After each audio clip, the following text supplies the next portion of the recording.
आप सभी का आपके अपने YouTube चैनल यूपीएससी इन्फो 24 में स्वागत है। तो दोस्तों, हम उम्मीद करते हैं कि आप सभी लोग स्वस्थ होंगे और खुश होंगे। फ्रेंड्स, ये जो वीडियो है बीपीएससी प्रैक्टिस सेट 16 है। तो अगर आप प्राइमरी टीचर बनना चाहते हैं बिहार में, तो ये वीडियो आपके लिए है। वीडियो को अंत तक जरूर देखिए। अगर वीडियो पसंद आए दोस्त, तो वीडियो को जरूर लाइक और चैनल को जरूर सब्सक्राइब कर लीजिए। दोस्तों, प्रैक्टिस सेट कराया जा रहा है। ये प्रैक्टिस सेट 16वां है। कुछ में 40 क्वेश्चन थे, कुछ में 30 क्वेश्चन थे। इस समय जो कराया जा रहा है, हर किसी में लगभग में 80 क्वेश्चन हैं, जो आपको टाइमिंग के हिसाब से है। अगर ज़्यादा क्वेश्चन रहेंगे तो थोड़ा लॉन्ग वीडियो बनेगा, अगर थोड़ा कम क्वेश्चन रहते हैं तो 10-20 मिनट का वीडियो बनता है। तो दोस्तों, उसी के एवरेज में ये चलाते हैं। तो आप लोग ध्यान रखिए कि प्रैक्टिस सेट डेली करते रहिए। एनसीईआरटी की बुक को प्रीफर करिए। अब तो प्रैक्टिस सेट ही करते रहिए, कम टाइम बचा है। और मैथ और रीजनिंग पे भी ध्यान दीजिए। तो दोस्तों, स्टार्ट करते हैं आज का पहला नंबर क्वेश्चन, जो 41 नंबर से शुरू हो रहा है। क्वेश्चन है, मीर कैट किस परिवार से संबंध खाता है या रखता है? मीर कैट किस परिवार से संबंध रखता है, ये बताना है। ऑप्शन ए है कुतरने वाले से, बिल्ली से, कीट से या पक्षी से। तो आपका जो आंसर हो जाएगा दोस्तों 41 का, वो 2 सही हो जाएगा।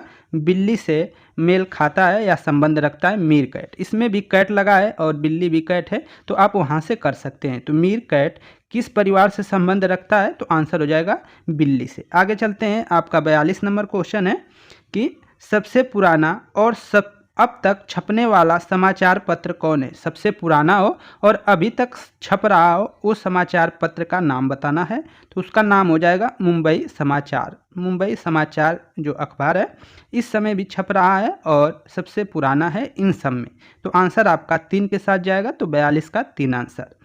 दोस्तों, आगे चलते हैं। 43 नंबर क्वेश्चन देखते हैं। तिलहन की उच्च पैदावार से कौन सी क्रांति संबंधित है? तिलहन की उच्च पैदावार से कौन सी क्रांति संबंधित है? तो वो क्या होती है? पीली क्रांति। पीली क्रांति को तिलहन उत्पादन से जोड़ते हैं। इसके बाद सफ़ेद क्रांति जो हो गया आपका, फ्रेंच क्रांति, हरी क्रांति, इन सबको आप देख लीजिएगा। तो आप आगे चलते हैं। क्रांति जितनी होती हैं सबको देखिएगा कि कौन क्रांति किससे संबंधित है। भूरी क्रांति, रेड क्रांति, लाल क्रांति, टमाटर जैसे हो गया, सफ़ेद क्रांति, ठीक है, रजत क्रांति, ये सबको देख लीजिएगा। आगे चलते हैं।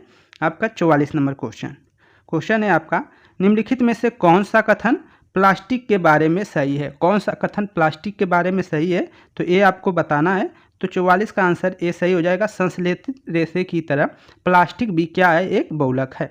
संश्लेषित रेशे की तरह भी प्लास्टिक एक बहुलक है। तो आगे चलते हैं। आपका 45 नंबर क्वेश्चन है, तैराक समुद्र के नीचे जाते हैं और खोज करते हैं, इसे क्या कहते हैं? तैराक जो होते हैं समुद्र के नीचे जाते हैं और खोज करते हैं, इसे क्या कहते हैं, ये बताना है। तो 45 का आंसर आपका एक सही हो जाएगा दोस्तों।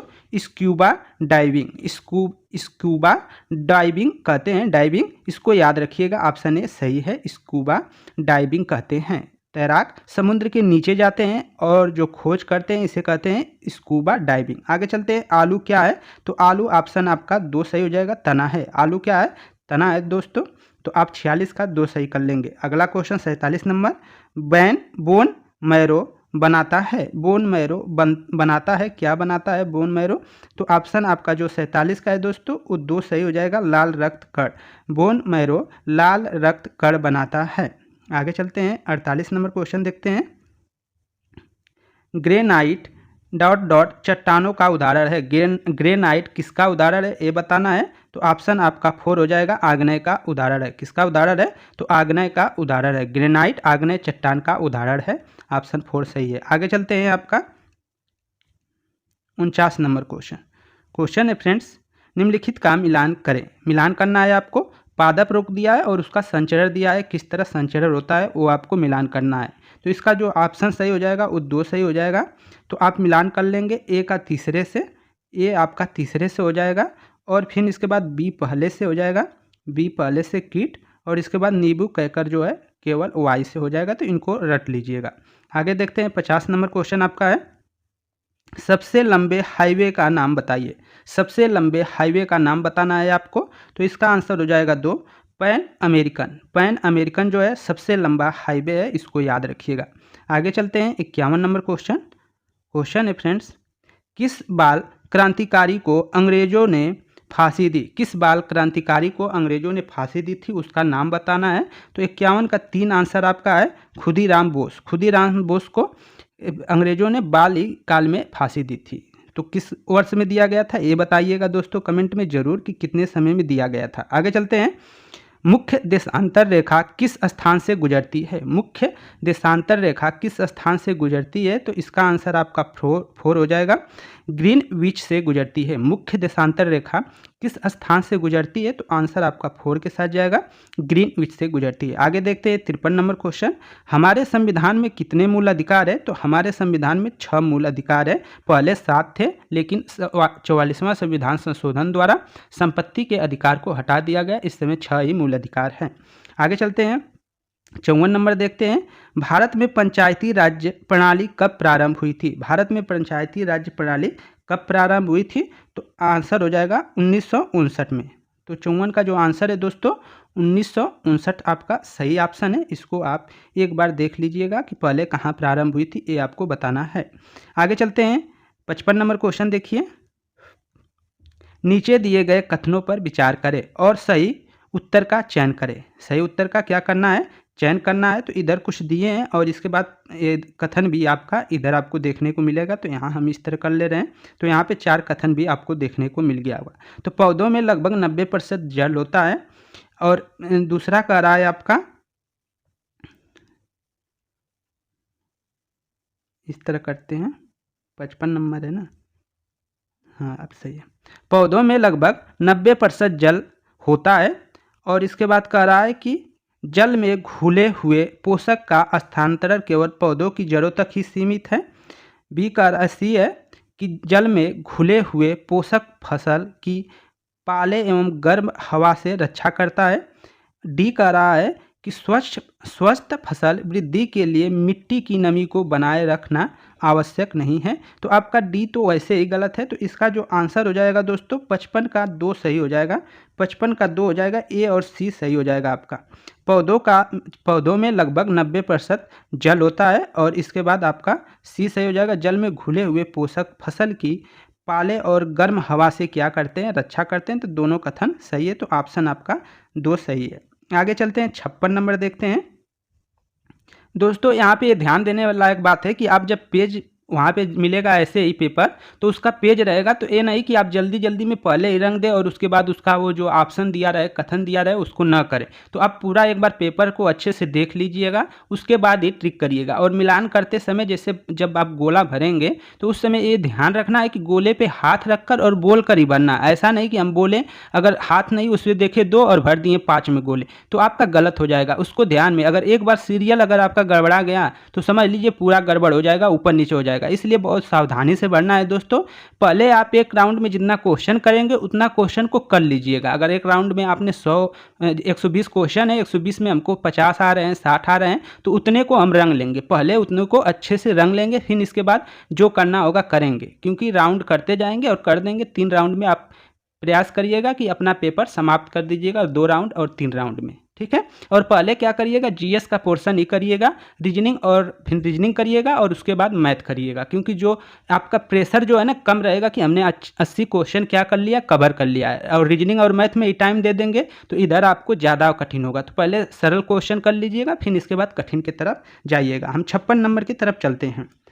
56 नंबर क्वेश्चन है, जमीन और पानी पर यात्रा करने में सक्षम एक वाहन को क्या कहा जाता है? उस वाहन को क्या कहा जाता है जो जमीन और पानी दोनों में यात्रा कर सकता है? तो आंसर आपका ए के साथ जाएगा, ओवर क्राफ्ट कहा जाता है। होवर क्राफ्ट कहा जाता है जो जमीन और पानी पर यात्रा दोनों जगह करते हैं। तो 56 का 1 सही हो जाएगा। 57 नंबर क्वेश्चन देखते हैं।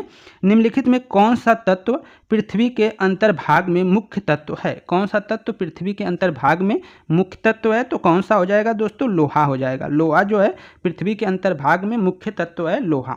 आगे चलते हैं। उत्तरी अमेरिका के घास के मैदान का नाम क्या है? उत्तरी अमेरिका के जो घास का मैदान का नाम है उसका नाम है दोस्तों प्रेरी। ये याद रखिएगा, प्रेरी आपके घास का मैदान है। और इसके बाद पंपास, स्टेपी, ये कहाँ कहाँ पाए जाते हैं इनको भी आप याद कर लीजिएगा। तो आपका जो आंसर है दोस्तों वो क्या है?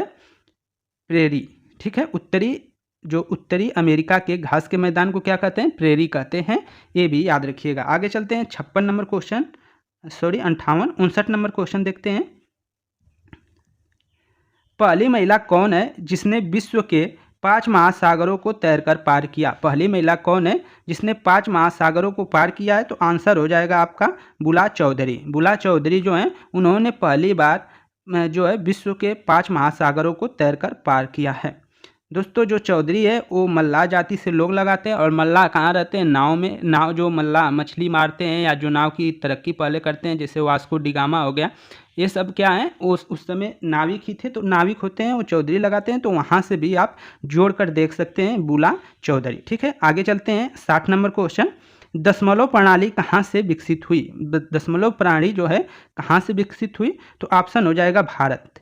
ठीक है, तो भारत याद रखिएगा। दशमलव दिया मेरे भारत ने, जहाँ से सभ्यता पहले आई, तो वहाँ से याद कर कर आप भारत को याद कर सकते हैं। जलियांवाला बाग हत्याकांड का जिम्मेदार कौन था? तो इसका ऑप्शन आपका 3 सही हो जाएगा, जनरल डायर। जनरल डायर जो था जलियांवाला बाग हत्याकांड का जिम्मेदार था, इसको कर लीजिएगा।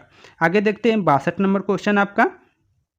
लोकसभा पूछ रहा है, लोकसभा में अधिकतम सदस्य संख्या कितनी है? तो अधिकतम हो जाएगा दोस्तों 552। 500 अधिकतम जो है 552 है, क्योंकि आपके इस समय जो है 543 लमसम में आए लोग, तो वो याद रखिएगा। ठीक है, लेकिन 500 अधिकतम है, लेकिन कम है, 543 इस समय हैं, लेकिन हो सकते हैं कितना? 552 लोग। आगे चलते हैं।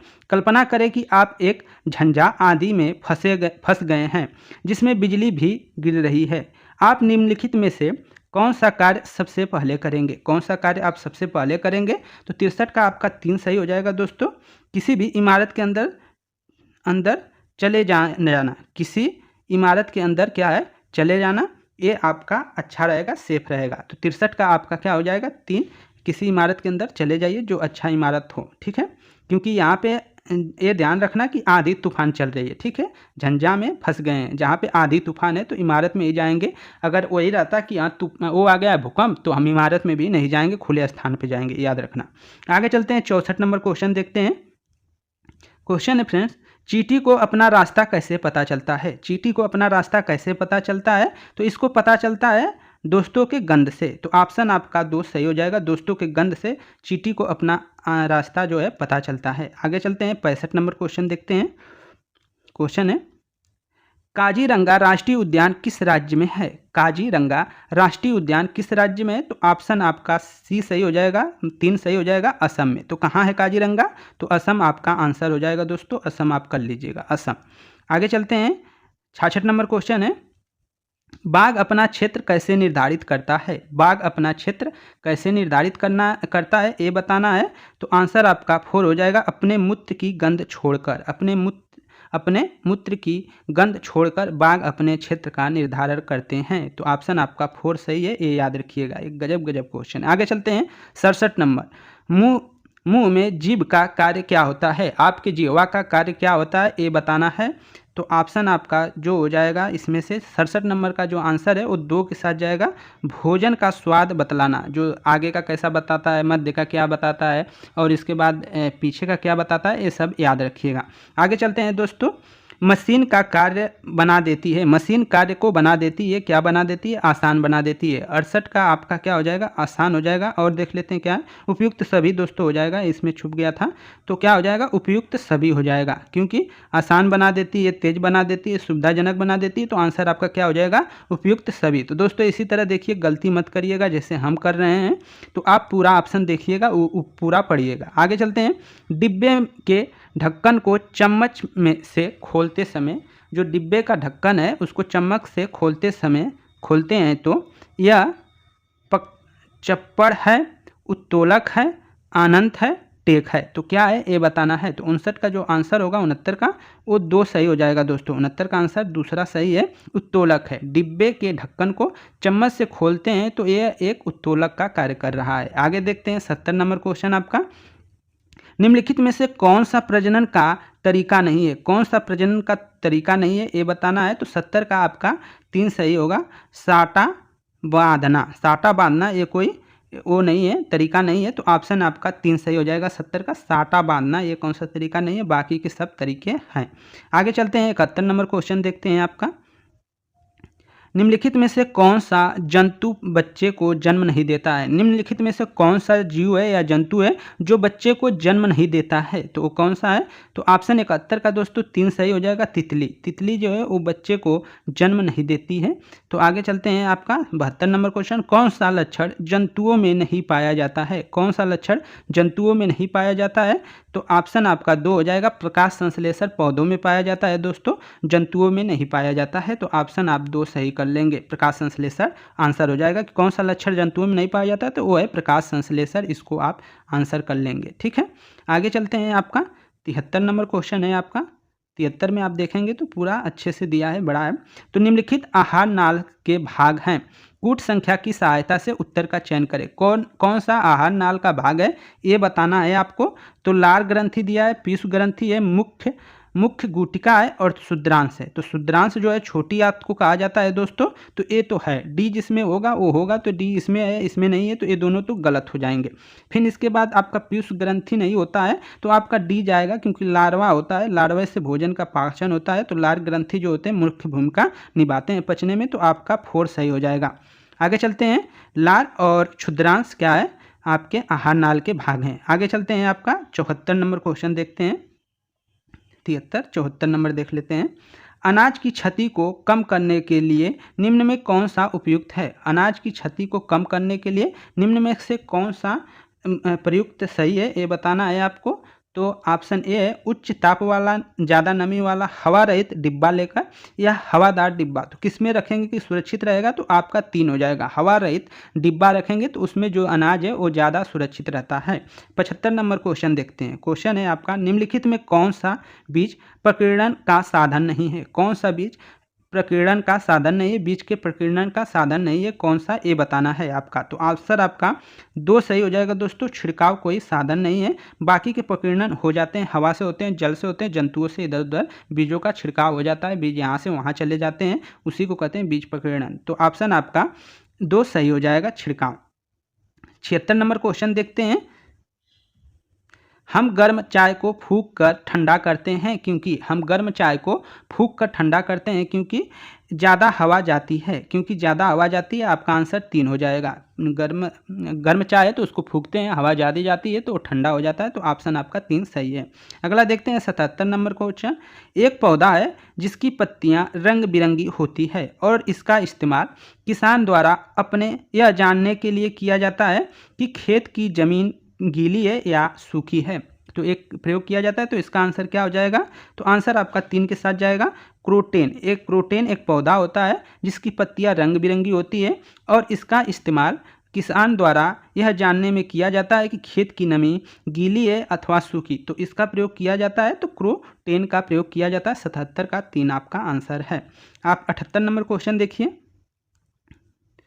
क्वेश्चन है दोस्तों कि बीज अंकुरने हेतु चाहिए, बीज को अंकुरित हेतु क्या चाहिए ये बताना है। हवा चाहिए, पानी चाहिए, ताप चाहिए, उपयुक्त सभी चाहिए। तो आपका 78 का डी सही हो जाएगा दोस्तों, उपयुक्त सभी चाहिए। बीज को अंकुरित होने के लिए क्या क्या चाहिए? हवा, पानी, ताप, सभी मतलब अच्छे मात्रा में रहेंगे तभी हो गया। आपको देखते हैं 79 नंबर क्वेश्चन, जो हम पानी पीते हैं उसका अधिकतम भाग निकल जाता है या क्या हो जाता है ये बताना है। पसीने से निकल जाता है, पाचन के काम में आता है, मूत्र के रूप में निकल जाता है या रक्त में चला जाता है। तो आंसर आपका क्या हो जाएगा? दूसरा सही हो जाएगा दोस्तों, पाचन के काम में आता है। जैसे हम पानी पीते हैं तभी क्या है, भोजन पचता है, तो ये पचाने के काम में आता है। तो ऑप्शन आपका 2 सही हो जाएगा, पचाने के काम में, पाचन के काम में आता है अधिकतम जो भाग है। आगे देखते हैं 80 नंबर क्वेश्चन है आपका, हरी पत्ती वाली सब्जियों में क्या भरपूर मात्रा में पाया जाता है? हरी पत्ती वाली सब्जियों में भरपूर मात्रा में क्या पाया जाता है? तो आंसर आपका 4 हो जाएगा, विटामिन पाया जाता है। क्या पाया जाता है दोस्तों? तो विटामिन आपका आंसर हो जाएगा। 81 नंबर क्वेश्चन देखिए, सुनीता विलियम्स ने अंतरिक्ष की कुछ बातें बताई हैं, निम्नलिखित में से सही बातों का चयन करें। कुछ बातें बताई हैं, तो इसमें आप देख रहे हैं कई चीज़ें हैं, तो आगे होगा तो उसको हम चयन करेंगे। तो इसमें 81 है दोस्तों। तो 81 का पहला कह रहा है ये कि एक जगह पर टिक कर नहीं रह सकते हैं, पानी भी एक जगह टिका नहीं रहता है, बाल हमेशा गिरे रहते हैं, कागज भी अपनी जगह स्थिर नहीं रहता है। ये बातें उन्होंने बोली है। अब इसमें से क्या सही है ये बताना है। तो 81 का इधर हम देखते हैं कौन कौन सा ऑप्शन दिया है। तो 81 का जो आंसर हो जाएगा दोस्तों वो 4 सही हो जाएगा। उनकी 3 बातें इसमें सही है, ए बी और डी। ए बी और डी जो है सही है। तो ए बी डी सही है। तो एक बार और देख लेते हैं क्या है। ए और बी और डी सही है। ए बी और डी सही है, ठीक है। तो एक जगह टिक कर नहीं रह सकते हैं, जो उन्होंने बात बताई है अंतरिक्ष के बारे में। पानी की एक जगह टिका नहीं रहता, पानी भी एक जगह नहीं टिका रहता है, और कागज भी अपनी जगह स्थिर नहीं रहता है। ये उन्होंने सुनीता विलियम्स ने बताया है। आगे चलते हैं, 82 नंबर क्वेश्चन देखते हैं। सॉरी दोस्तों, ऊपर नीचे हो जा रहा है, जल्दी जल्दी करने में सब दिक्कत होता है। आगे चलते हैं। एक वस्तु किसी समतल रेखा पर समरूप चाल से चल रही है, इस पर हमें बल आरोपित करने की आवश्यकता नहीं होती है। क्या नहीं होती है ये बताना है। तो 82 का आंसर 4 हो जाएगा दोस्तों। समरूप वेग से गतिशील रखने के लिए, समरूप रूप से गतिशील रखने के लिए हमें क्या आवश्यकता नहीं होती है, बल आरोपित करने की आवश्यकता नहीं होती है। आगे चलते हैं। स्थानीय सरकारें किसे कहा जाता है। 83 का क्वेश्चन है, स्थानीय सरकारें किसे कहा जाता है। तो ऑप्शन आपका 2 सही हो जाएगा। ग्राम पंचायतें और नगर निगम को। ग्राम पंचायतें और नगर निगम जो होती हैं स्थानीय सरकारें होती, तो ऑप्शन 2 सही है 83 का। 84 देखते हैं दोस्तों। 84 क्वेश्चन देखते हैं। वह ग्रह जिसे पृथ्वी की जुड़वा बहन के रूप में जाना जाता है, वह ग्रह कौन सा है जिसे पृथ्वी की जुड़वा बहन के नाम से जाना जाता है। तो वो कौन है, शुक्र है। शुक्र को क्या कहा जाता है, पृथ्वी का जुड़वा बहन, ये याद रखिएगा। अगला है 85 नंबर क्वेश्चन। सूर्य से तीसरा सबसे नज़दीकी वाला ग्रह कौन है। तो वो कौन हो जाएगा दोस्तों, तो आपका पृथ्वी हो जाएगा। कौन हो जाएगा, तो पृथ्वी हो जाएगा। तो 85 का 2 नंबर सही हो जाएगा। तो आप देख लीजिए, सूर्य से जैसे यहाँ पे सूर्य है दोस्तों, तो सूर्य के बाद बुध आता है, बुध के बाद आपका जो है शुक्र आता है, और शुक्र के बाद जो है आपका क्या है, शुक्र के बाद आपका पृथ्वी आता है, पृथ्वी के बाद मंगल आता है। ये सब आंतरिक ग्रह हैं। वायु ग्रह में जैसे बृहस्पति हो गया, आपका शनि हो गया, और वरीर वो वायु ग्रह में। तो ये आगे चलते हैं दोस्तों, यहाँ पर टाइम लग जाता है कोई चीज़ बताने में। आगे चलते हैं। 86 नंबर क्वेश्चन। देशांतर रेखाओं की कुछ संख्याएं हैं। देशांतर रेखाओं की कुल संख्याएं, देशांतर रेखाओं की कुल संख्या बताना है आपको, कुल कितनी संख्या है। तो 86 का जो आंसर है 1 सही हो जाएगा दोस्तों। 360 मतलब कुल संख्या है। देशांतर रेखाओं की कुल कितनी संख्या है, 360। 360 आपके कोण भी होते हैं, पूरे 300 कोण एंगल पूरा गोला बना दिया जाए तो 360 हो जाएंगे। तो देशांतर रेखाओं की कुल संख्या कितनी है, 360 है, इसको याद रखिएगा। तो 86 का आपका 1 सही है। 87 नंबर क्वेश्चन देखते हैं। सूर्य का एक चक्कर लगाने में पृथ्वी का लगभग कितना समय लगता है। सूर्य का एक चक्कर लगाने में पृथ्वी को लगभग कितना समय लगता है ये बताना है। तो 87 का क्या आंसर हो जाएगा, 2 हो जाएगा। 365 दिन। 87 का 2 आंसर 365 दिन। इसको तो सभी लोग जानते हैं, 365 दिन में ये एक चक्कर पूरा करता है। आगे चलते हैं। 88 नंबर क्वेश्चन। सौरमंडल का सबसे छोटा ग्रह कौन सा है। सौरमंडल का सबसे छोटा ग्रह कौन है, तो वो बुध हो जाएगा। कौन है दोस्तों, बुध है सौरमंडल का सबसे छोटा ग्रह। आगे चलते हैं। 89 नंबर क्वेश्चन आपको दिखाते हैं। बिहार दिवस कब मनाया जाता है, ये बहुत इंपॉर्टेंट है। तो 22 मार्च को मनाया जाता है। बिहार दिवस कब मनाया जाता है, तो 22 मार्च को मनाया जाता है। 22 मार्च 1912 में बिहार और उड़ीसा अलग हुए थे, आपको ये याद रखना है। आगे चलते हैं। 90 नंबर क्वेश्चन है। निम्नलिखित में से कौन से वाद्य यंत्र सूखी लौकी से बनाए जाते हैं। निम्नलिखित में से कौन सा यंत्र है जो सूखी लौकी से बनाए जाते हैं। तो इसमें से आपके 90 जो आंसर हो जाएंगे दोस्तों, वो 3 सही हो जाएगा। 90 का आंसर 3 सही हो जाएगा। बीन, तुम्बा और खजड़ी। बीन, तुम्बा और खजड़ी जो है वो सूखी लौकी से बनाए जाते हैं, ये याद रखिएगा। आगे 91 क्वेश्चन आपका 91 क्वेश्चन देखते हैं। एशिया का सबसे बड़ा पशु मेला कहाँ लगता है। एशिया का सबसे बड़ा पशु मेला कहाँ लगता है, तो सोनपुर आपका आंसर हो जाएगा, सोनपुर में। अगला देखते हैं। बिहार का राजकीय पक्षी क्या है। बिहार का राजकीय पक्षी क्या है, तो ऑप्शन आपका 3 हो जाएगा, गौरैया। गौरैया जो बिहार का राजकीय पक्षी है, याद रखिएगा। आगे चलते हैं। बिहार विधानसभा में सदस्यों की कुल संख्या कितनी है। बिहार विधानसभा पूछ रहा है दोस्तों, तो बिहार विधानसभा में कितने सदस्य हैं, तो आंसर आपका 3 के साथ जाएगा, 243। 243 क्या है, सदस्य हैं, इसको याद रखिएगा। लोकसभा की जो सीटें हैं वो कितनी है, तो 40 है लोकसभा की सीटें। आगे चलते हैं। 94 नंबर क्वेश्चन आपका क्या है 94। कर्नाटक के होलगुंडी गांव में पानी की कमी को दूर करने के लिए बच्चों ने एक पंचायत का निर्माण किया। इस पंचायत का आज किस नाम से प्रचलन में है? यह पंचायत किस नाम से प्रचलन है? तो ऑप्शन आपका 2 सही हो जाएगा, भीम संघ नाम से प्रचलन में है। किस संघ से नाम से प्रचलन में है? तो भीम संघ। आगे चलते हैं 95 नंबर क्वेश्चन। बिहार में प्रमंडलों की संख्या कितनी है? बिहार में प्रमंडलों की संख्या कितनी है ये बताना है। तो आपका 95 का 9 हो जाएगा दोस्तों। कितने हैं प्रमंडल? तो 9 है। इसको जरूर बताइएगा प्रमंडल कौन कौन से है, और दोस्तों कोई थोड़ा भी त्रुटि हो तो जरूर बताया करिए कमेंट में। ठीक है, आगे चलते हैं। आपका 96 नंबर क्वेश्चन है, बिहार की पहली महिला मुख्यमंत्री कौन थी? बिहार की पहली महिला मुख्यमंत्री कौन थी? तो आपका आंसर लालू प्रसाद की वाइफ हो जाएंगी। तो ये है राबड़ी देवी, और अनपढ़ भी हैं, ये पहली मुख्यमंत्री हैं। तो आगे आपका अगला देखते हैं। 97 नंबर क्वेश्चन है, 97 नंबर क्वेश्चन। अरे अभी होगा ना 97, ठीक है, हाँ तो यहीं पे है अभी। तो वो राबड़ी देवी हो जाएगा दोस्तों। आगे देखते हैं 97। विश्व की प्रथम आवासीय विश्वविद्यालय कौन था? विश्व की प्रथम आवासीय विश्वविद्यालय कौन है? तो ऑप्शन ए सही हो जाएगा, नालंदा विश्वविद्यालय। 97 का ये नालंदा विश्वविद्यालय। भगवान महावीर की जन्मस्थली बिहार राज्य के किस जिले में अवस्थित है? तो किस जिले में अवस्थित है? तो दोस्तों आंसर आपका 3 हो जाएगा, वैशाली में। कहाँ? तो वैशाली आपका आंसर हो जाएगा। आगे देखते हैं 99 नंबर क्वेश्चन आपका। विश्व का सबसे ऊंचा तथा बड़ा बौद्ध स्तूप कहाँ अवस्थित है? विश्व का सबसे ऊंचा तथा सबसे बड़ा बौद्ध स्तूप कहाँ स्थित है ये बताना है। तो इसका आंसर डी के साथ जाएगा, 4 के साथ जाएगा, केसरिया। क्या हो जाएगा? केसरिया आपका आंसर हो जाएगा। 100 नंबर क्वेश्चन देखते हैं आपका। भारत में एक जगह ऐसा है जहाँ कुछ विशेष महीनों में फूल ही फूल होते हैं। यह जगह फूलों की घाटी कहलाती है। वह कौन सा राज्य है जहाँ यह जगह अवस्थित है? ये बताना है कि फूलों की घाटी कहाँ पर अवस्थित है। आगे चलते हैं, फूलों की घाटी कहाँ है दोस्तों? तो आपका आंसर हो जाएगा उत्तराखंड। फूलों की घाटी कहाँ है? तो उत्तराखंड आपका आंसर हो जाएगा, 2 आपका सही हो जाएगा। 101 देखते हैं दोस्तों। 101, जिस प्रदेश पर केंद्र सरकार का सीधा शासन और नियंत्रण होता है उसे क्या कहते हैं? केंद्र शासित प्रदेश। उसको क्या कहते हैं? केंद्र शासित प्रदेश कहते हैं, याद रखिएगा। जैसे आपका दिल्ली है, पांडुचेरी, ये सब केंद्र शासित प्रदेश है। आगे देखते हैं 102 नंबर क्वेश्चन। इलायची की पहाड़ियाँ कहाँ स्थित है? इलायची की पहाड़ियाँ कहाँ स्थित है? 102 का बताना है। तो ऑप्शन आपका 3 के साथ जाएगा, केरल में। इलायची की पहाड़ियाँ कहाँ स्थित है? तो केरल राज्य में स्थित है। 102 का 3। अगला देखते हैं 103 नंबर क्वेश्चन। पंडित भीमसेन जोशी प्रसिद्ध थे। पंडित भीमसेन जोशी प्रसिद्ध थे। तो आपका आंसर 3 हो जाएगा। हिंदुस्तानी गायक के रूप में प्रसिद्ध थे। इन्हें भारत रत्न भी दिया गया है, याद रखिएगा। आगे चलते हैं 104 नंबर क्वेश्चन है आपका। नीचे 2 कथन दिए हुए हैं, विकल्पों के सही उत्तर का चयन करना है आपको। कथन 1 है और कथन 2 है। लेखा भेड़ बकरियों को रखने के लिए बनी जगह को कहते हैं। लेखा जो है भेड़ बकरियों के बनी जगह को कहते हैं।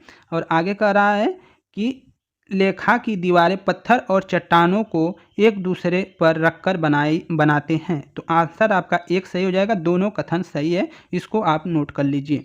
आगे चलते हैं 105 नंबर क्वेश्चन देखते हैं। विद्युत धारा की तीक्ष्णता को मापने के लिए उपकरण है। विद्युत धारा की तीक्ष्णता को मापने के लिए कौन सा उपकरण है ये बताना है। तो 105 का जो आंसर है दोस्तों 3 के साथ जाएगा, गैल्वेनोमीटर आपका आंसर हो जाएगा। 3 आपका सही है। आगे देखते हैं 106 नंबर क्वेश्चन। अपचय के इलाज के लिए किस प्रकार की दवा का उपयोग किया जाता है? अपचय के इलाज के लिए किस प्रकार की दवा का उपयोग किया जाता है? तो ऑप्शन आपका 3 सही हो जाएगा दोस्तों। एंटासिड का उपयोग किया जाता है। तो ऑप्शन 3 सही है। 107 नंबर क्वेश्चन देखते हैं आपका। फायरमैन का कार्य क्या है ये बताना है कूट की सहायता से। तो इसका आंसर 2 हो जाएगा दोस्तों। जैसे इसमें 2 है आंसर। वायु का प्रभाव काटना उनका मुख्य काम होता है। ईंधन का ताप कम करना, ये दोनों सही है। तो दोनों जहाँ ए बी होंगे वही आंसर हो जाएगा। तो आंसर आपका 4 सही हो जाएगा। 107 का जो है 4 आंसर सही हो जाएगा। आगे चलते हैं 108 नंबर। हमारे सौरमंडल में किस ग्रह की परिभ्रमण गति सबसे अधिक है, तो किसकी सबसे अधिक होगी? तो आप बृहस्पति सबसे बड़ा है तो सबसे ज़्यादा टाइम लेता है, तो बृहस्पति आपका आंसर हो जाएगा दोस्तों। ठीक है, आगे देखते हैं 109 नंबर क्वेश्चन। कौन सा देश सुदूर पूर्व में भारत के साथ सबसे लंबी अंतर्राष्ट्रीय सीमा साझा करता है या बनाता है? तो कौन सा देश है ये आपको बताना है। तो 109 का जो हो जाएगा 2 सही हो जाएगा। म्यांमार वर्मा जो है वह भारत के साथ सबसे सुदूर पूर्व में यही है, तो यही सबसे ज़्यादा साझा लंबा करता है अपना राष्ट्रीय अंतर्राष्ट्रीय जो लंबाई है। आगे चलते हैं 110 नंबर। इलेक्ट्रॉनिक प्रारूप में पुस्तकों को क्या कहा जाता है? इलेक्ट्रॉनिक प्रारूप में पुस्तकों को क्या कहा जाता है दोस्तों? हम लोग भी PDF या ई बुक पढ़ रहे हैं, तो इसको क्या कहा जा रहा है? तो ई किताबें कहा जा रहा है। 110 का 2 सही हो जाएगा, ई किताबें। आगे चलते हैं 111 नंबर क्वेश्चन है। निम्नलिखित में से वनों के बारे में क्या सही है? निम्नलिखित में से वनों के बारे में क्या सही है ये आपको बताना है फ्रेंड्स। तो इसमें से आपका कौन हो जाएगा सही? तो 111 का 4 सही है। 111 का आपका 4 सही है दोस्तों। वन क्षेत्रों में वास करने वाले समुदायों के जीवन का आधार प्रदान करते हैं। वन जो है वन जीव क्षेत्रों में वास करने वाले समुदायों के जीवन का आधार प्रदान करते हैं, ये आपको याद रखना है। 112 नंबर क्वेश्चन देखते हैं। कौन सा देश भारत के साथ सबसे छोटी भूमि साझा करता है? कौन सा देश भारत के साथ सबसे छोटी भूमि साझा करता है ये बताना है। तो इसका आंसर भूटान हो जाएगा दोस्तों। भूटान आपका आंसर हो जाएगा। भूटान सबसे छोटा है, देखेंगे तो डाट से इस तरह कर इस तरह जुड़ा है, तो इसको याद रखिएगा, भूटान आपका आंसर हो जाएगा। आगे देखते हैं 113 नंबर क्वेश्चन है आपका। भगवान बुद्ध ने अपना पहला उपदेश कहाँ दिया था? तो पहला उपदेश कहाँ दिया था? सारनाथ। आपका सारनाथ ऋषिपट्टनम जिसको कहते हैं, तो वहीं पे इन्होंने पहला उपदेश दिया था, और ज्ञान की प्राप्ति बोध गया में हुई थी, तो वो याद रखेंगे। आगे चलते हैं आपका 114 नंबर क्वेश्चन है आपका। निम्नलिखित में कौन सा कथन गलत है? निम्नलिखित में कौन सा कथन गलत है ये बताना है। तो इसका जो आंसर हो जाएगा 3 सही हो जाएगा दोस्तों। सबकी तरह जो बच्चे बोल सुन नहीं सकते उन्हें सरकारी विद्यालयों में दाखिल नहीं दिया जाना चाहिए, ये आपका गलत है। बाकी के सब ऑप्शन सही है। सब ऑप्शनों में जैसे सही है वो देख लेते हैं थोड़ा सा। जो लोग बोल और सुन नहीं सकते हैं वे अपनी बातों को दूसरों के इशारों से समझते हैं, ये सही बात है दोस्तों। और इसके बाद आपका जो लोग बोल और सुन नहीं सकते हैं वे दूसरों की बातों को होठों को देखकर समझते हैं, ये भी सही बात है। सबकी तरह जो बच्चे बोल सुन नहीं सकते वे विशेष तरह के विद्यालयों में नामांकन ले सकते हैं, यहाँ पे ले सकते हैं, ये भी सही है, ये भी सही है, ये भी सही है। इसमें कह रहा है कि सरकारी विद्यालय में दाखिला नहीं दिया सकता है। इस समय समावेशी चल रहा है, इंक्लूसिव एजुकेशन चल रहा है दोस्तों, तो हर विद्यालय में वहाँ जाना चाहिए। हर विद्यालय में स्पेशल एजुकेटेड टीचर भी रहते हैं, तो वो है। भले आपके यूपी बिहार में अभी उतना नहीं हो पाया, लेकिन आने वाले समय में हो जाएगा। आगे चलते हैं 115 नंबर क्वेश्चन। किसे कोची का जुड़वा शहर कहा जाता है? किसे कोची का जुड़वा शहर कहा जाता है ये बताना है। तो आंसर आपका ए सही हो जाएगा। अर्नाकुलम को कोची का जुड़वा शहर कहा जाता है। आगे देखते हैं 116।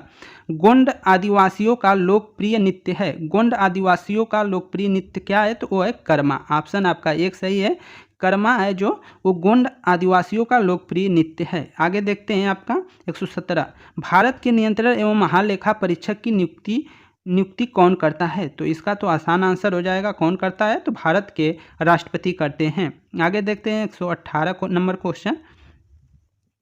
मरुस्थलीय पौधे रात में प्रकाश संश्लेषण के लिए कार्बन डाइऑक्साइड क्यों ग्रहण करते हैं?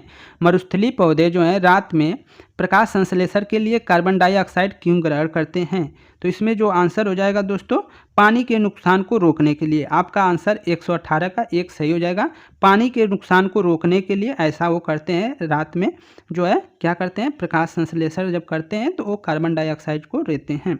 आगे चलते हैं 119 नंबर। एनीमोमीटर उपकरण का उपयोग मापने में किया जाता है। तो किसको मापने में किया जाता है? तो 119 का एक हो जाएगा दोस्तों, हवा की गति को मापने में एनीमोमीटर का उपयोग किया जाता है। आगे देखते हैं 120 नंबर क्वेश्चन और वीडियो का आखिरी क्वेश्चन है फ्रेंड्स।